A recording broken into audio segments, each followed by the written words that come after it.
Doctor, let's look at IVF. Yes. Yes.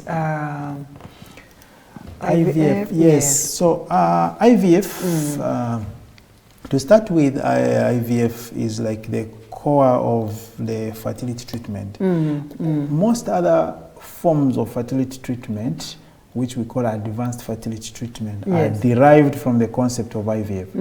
Now, IVF in full is in vitro fertilization. In vitro is in a glass.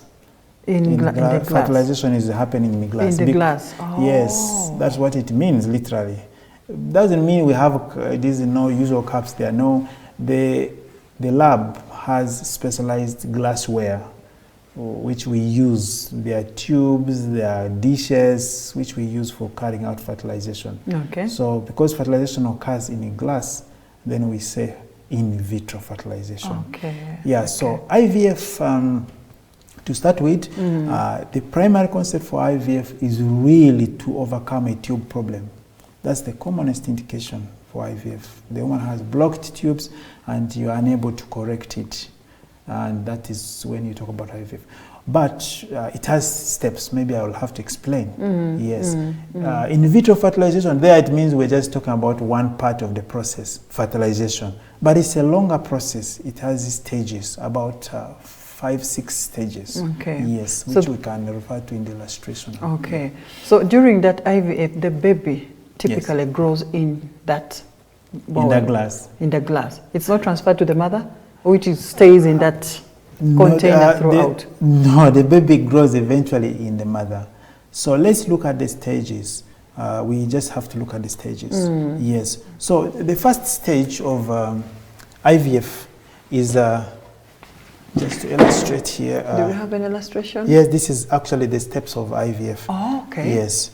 So for step one, step one is to stimulate the woman to grow eggs. Because naturally the body is tuned to produce 1 or 2 eggs per month. But for process of IVF, we need more eggs. So what we usually do is we give the woman some medications. Most times injections. It may be injections mixed with tablets. Yeah, so that goes on for about 14, 16 days. Okay. And we are monitoring how the eggs are growing. So we are doing medication, and this is step one. When the eggs, all this process starts when you have already done the investigation and you know this is a suitable treatment for them. Yeah. True. So you have this step. In this step, you will have your eggs now ready. Okay. Remember, these eggs are growing in the ovaries. Of the lady. Of the lady, yeah. So they will be growing inside and you are able to see them with a scan. Yes. So when they are mature, you remove the eggs. That is step 2. Oh, you extract it out? Yes, you extract it out. This is a very good illustration of how it is extracted. And it's people always ask, now my tubes are blocked, how do I get the eggs out? No, they don't have to pass through the tubes. For example, this is the ovary, the eggs are inside here, the tube is here, okay?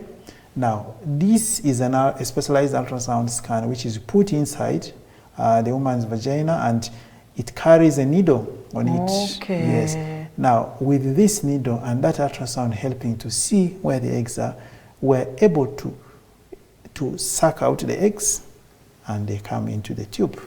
So we call this egg collection or egg pickup. So that's step 2.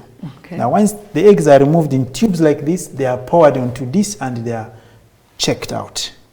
And you see which one. You see the eggs, yes, you really see them, and it's very interesting. Really? You see the eggs as they are, you pick them up, you wash them up, and you see which ones are mature, which ones are not mature. Now, at that stage, what you do next is it will be preparing the sperm as you are sorting out the eggs as well. Okay. Now, depending on the status of the sperm here, you can decide how to achieve fertilization. Now you will be having the eggs, you'll be having the sperms. So you will decide the eggs and the sperm. So you will decide how to achieve the fertilization. That takes you to stage 4. Okay. Yes. Now here, sometimes the problem is purely only the tubes. And so eggs are okay, the sperms are okay. You just bring them together. So we have a machine called an incubator. Okay. So once they are brought together, you put in the incubator and then the sperms will be able to fertilize the eggs. like how they would have happened in the tubes. Exactly, Okay. inside, yes. Now, yes, so sometimes the sperms are too few or they are too weak, and so by themselves they may not be able to enter the eggs. Yeah. So in that case, we have a more advanced technique where we have to pick a sperm, catch it in a needle, a specialized needle, and you inject it inside the egg. In the egg. Yes. Wow. That's where we call ICSI, intracytoplasmic injection. Okay. So that decision is taken here and it takes you to stage 4. The fourth stage, yes. Okay. So you would have achieved fertilization. And then from the fertilization, you will have your embryos. Yes, which is the stage 4. 5 here. So like the common practice, we usually do the transfer after 5 days. So you will have your embryos, you know fertilization has occurred, the embryos are growing. Then you pick the number of embryos you want and you put them in the womb. You take it back to where it's supposed to go from. So in essence, you have bypassed the process which would have needed the tube. So all these things were supposed to happen in the tube. Yes. And so now you put back. That's a very beautiful illustration. Yes, so that's the basics of IVF. Okay, yes. Thank you so much. It's still Medical Minds and we're looking at treatment options. Doctors really illustrated, and I think we've got all the essays very well.